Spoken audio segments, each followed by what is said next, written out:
السلام علیکم ورحمۃ اللہ وبرکاتہ۔ آپ سبھی کو ہمارے چینل پیارا اسلام میں ایک بار پھر سے خوش آمدید۔ آج کا واقعہ ایک شرابی لڑکے کی توبہ قبول ہوئی اور حسن بصری رحمۃ اللہ علیہ نے اس کا جنازہ بھی پڑھایا۔ حسن بصری رحمۃ اللہ علیہ کی ایک شاگردہ تھی جو باقاعدہ آپ کا درس سننے کے لیے آیا کرتی تھی۔ اس کا ایک بیٹا تھا، شوہر کا اچھا کاروبار تھا، یہ بھی نیک عورت تھی، عبادت گزار عورت تھی، باقاعدہ حدیثیں سنتی اور نیکی والی زندگی گزارتی۔ اس بیچاری کی جوانی میں ہی شوہر کی وفات ہو گئی۔ اس عورت نے دل میں سوچا کہ ایک بیٹا ہے، اگر میں دوسرا نکاح کر لوں گی تو شوہر تو مل جائے گا مگر بچے کی زندگی برباد ہو جائے گی۔ پتہ نہیں یہ دوسرا شوہر میرے بچے کے ساتھ کیسا سلوک کرے۔ میرا لڑکا بھی اب جوان ہونے کے قریب ہے، یہی میرا سہارا بنے گا۔ لہٰذا یہ سوچ کر ماں نے اپنے جذبات کی قربانی دے دی۔ حدیث پاک میں آیا ہے کہ جو عورت اس طرح اگلی شادی نہ کرے اور بچوں کی تربیت اور حفاظت کے لیے اسی طرح زندگی گزار دے تو باقی پوری زندگی اس کو جہاد کرنے کا ثواب ملتا رہتا ہے، کیونکہ وہ اپنی نفس کے ساتھ جہاد کر رہی ہے۔ لہٰذا وہ گھر میں ماں اپنے بچے کا پورا خیال رکھتی تھی، اور لیکن یہ بچہ جب گھر سے باہر نکل جاتا تو ماں کو نگرانی نہ ہو پاتی۔ اب اس لڑکے کے پاس مال کی بھی کمی نہیں تھی، اڑتی جوانی تھی، اس لیے وہ لڑکا زنا اور شراب کے کاموں میں لگ گیا۔ ماں برابر سمجھاتی لیکن بچے پر کوئی اثر نہ ہوتا۔ ماں اس کو حسن بصری رحمۃ اللہ کے پاس لے کر آتی۔ حضرت بھی اس کو کئی گھنٹے سمجھاتے لیکن اس کو نیکی کی طرف دھیان۔ وہ لڑکا راتوں میں غائب رہتا اور کبھی کبھی ماں کو ملنے آتا۔ ماں پھر کے سمجھاتی اور پھر اس کو حضرت کے پاس لے جاتی۔ حضرت بھی سمجھاتے، دعائیں بھی مانگتے، مگر اس کے کان پر جوں نہ رنگتی۔ یہاں تک کہ حضرت حسن بصری کے دل میں بھی یہ بات بیٹھ گئی کہ شاید اس لڑکے کے دل پر مہر لگ چکی ہے، اس لیے اس پر دین کی کسی بات کا اثر نہیں ہو رہا ہے۔ لیکن ماں تو ماں ہوتی ہے، دنیا میں ماں ہی تو ہے جو اچھی کو بھی پیار کرتی ہے اور بروں کو بھی پیار کرتی ہے۔ اس کی نظر میں تو بچے بچے ہی ہوتے ہیں، ساری دنیا اچھوں سے پیار کرتی ہے، مگر ماں تو وہ ہستی ہے کہ اگر اولاد بری بھی ہو جائے تب بھی ماں اس سے محبت کرتی ہے۔ ماں تو بچوں کو چھوڑ نہیں سکتی۔ باپ کبھی کبھی لڑکے سے کہہ دیتا ہے کہ گھر سے نکل جاؤ اور اس کو دھکا دے کر نکال دو، مگر ماں کبھی نہیں کہتی، کیونکہ اس کے دل میں اللہ نے ایسی محبت رکھی ہے۔ چنانچہ ماں لڑکی کے لیے پھر کھانا بنا دیتی ہے، اس کے لیے دروازہ کھولتی ہے اور پھر پیار سے اسے سمجھاتی ہے، میرے بیٹے نیک بن جا، زندگی اچھی کر لے۔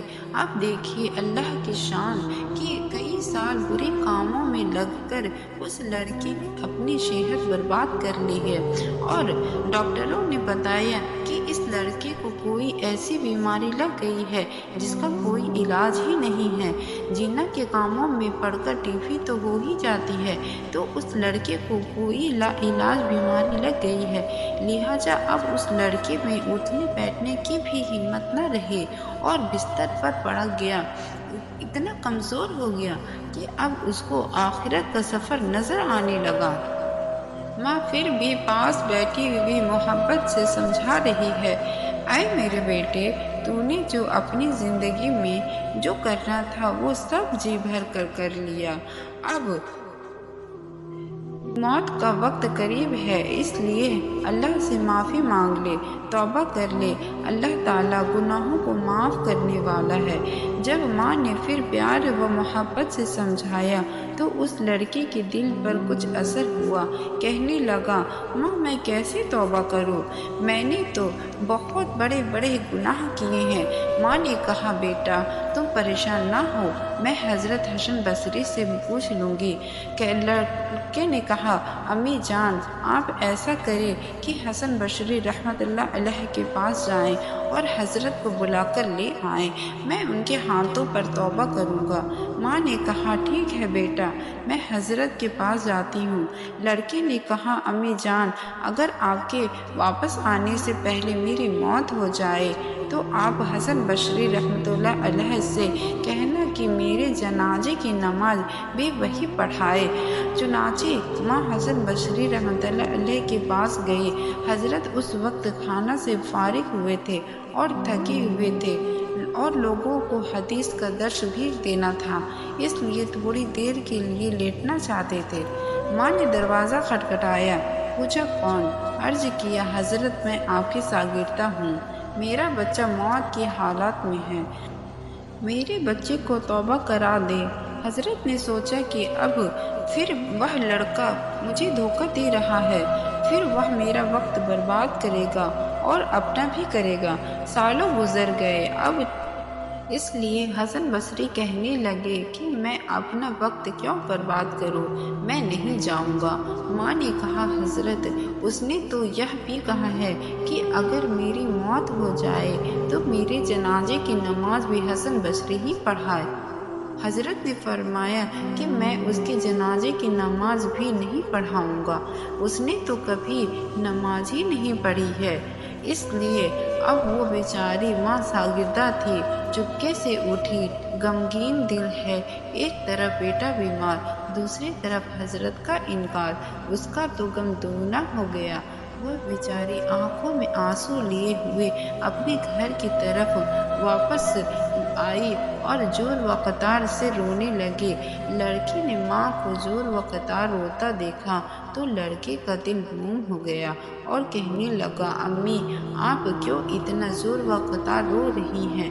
ماں نے کہا بیٹا ایک تیری یہ حالت ہے اور دوسری طرف حضرت نے تیرے پاس آنے سے انکار کر دیا ہے۔ میرے بیٹے تو اتنا برا کیوں ہے کہ وہ تیرے جنازے کی نماز بھی نہیں پڑھانا چاہتے ہیں؟ اب یہ باتیں بچے نے سنی تو اس کے دل پر بھی چوٹ لگی اور کہنے لگا کہ امی میری موت کا وقت قریب ہے، مجھے مشکل سے سانس آ رہی ہے، ایسا نہ ہو میری جان نکلنے والی ہو، اس لیے امی آپ میری ایک وصیت سن لیجیے۔ ماں نے پوچھا وہ کیا ہے؟ کہا میری وصیت یہ ہے کہ جب میری جان نکل جائے تو اپنا دوپٹہ میرے گلے میں باندھنا، میری لاش کو کتے کی طرح شہر میں گھسیٹنا، جس طرح مردہ کتے کی لاش گھسیٹی جاتی ہے۔ ماں نے پوچھا بیٹا وہ کیوں؟ کہا امی اس لیے کہ دنیا والوں کو پتہ چلے کہ جو اپنے رب کا نافرمان اور ماں باپ کا نافرمان بردار ہوتا ہے اس کا یہ انجام ہوا کرتا ہے۔ اور امی جان مجھے قبرستان میں دفن نہ کرنا۔ ماں نے کہا بیٹے مجھے قبرستان میں کیوں نہ دفن کروں؟ اس نے کہا کہ امی مجھے میرے گھر کے آنگن میں ہی دفن کرنا، ایسا نہ ہو کہ میرے گناہوں کی وجہ۔ جس وقت اس نوجوان لڑکے نے ایسے ٹوٹے دل کے ساتھ یہ باتیں کہی تو اللہ کو اس کی یہ باتیں اچھی لگی۔ اتنی دیر میں اس لڑکے کی روح نکل گئی۔ ابھی اس کی روح نکلی ہی تھی اور اس کی آنکھیں بند کر ہی رہی تھی کہ باہر سے کوئی دروازہ کھٹکھٹانے لگا۔ ماں نے اندر سے پوچھا کہ کون ہے؟ جواب آیا میں حسن بصری ہوں۔ کہا حضرت آپ یہاں کیسے تشریف لائے ہیں؟ فرمایا جب میں نے تمہیں جواب دے دیا اور میں سو گیا تو خواب میں اللہ نے مجھ سے فرمایا کہ اے حسن بصری تو میرا کیسا نیک بندہ ہے، میرے ایک دوسرے نیک بندے کا جنازہ پڑھانے کے لیے تیار نہیں ہے۔ یہ خواب دیکھ کر میں سمجھ گیا کہ اللہ نے تیرے بیٹے کی توبہ قبول کر لی ہے اور تب تمہارے دروازے پر اس نیک لڑکے کا جنازہ پڑھانے کے لیے حسن بصری حاضر ہے۔ دوستو آؤ ہم اللہ پاک سے توبہ کریں اور اس کے سامنے ہاتھ پھیلا کر کہیں کہ اے میرے پیارے اللہ، جب آپ اتنی کریم ہے کہ مرنے سے کچھ لمحے پہلے اگر کوئی بندہ شرمندہ ہو کر توبہ کرتا ہے تو آپ اس کی زندگی کے سارے گناہوں کو معاف کر دیتے ہیں۔ تو اے میرے مالک، آج ہم آپ کے سامنے ہاتھ پھیلائے ہیں، آج ہم سب اپنے گناہوں کی معافی مانگ رہے ہیں۔ اے میرے پیارے اللہ، اے میرے پروردگار عالم، ہماری توبہ قبول فرما لیجئے اور باقی زندگی ایمانی، اسلامی، قرآنی گزارنے کی توفیق عطا فرما دیجئے۔ آمین و ثم آمین۔ اللہ حافظ۔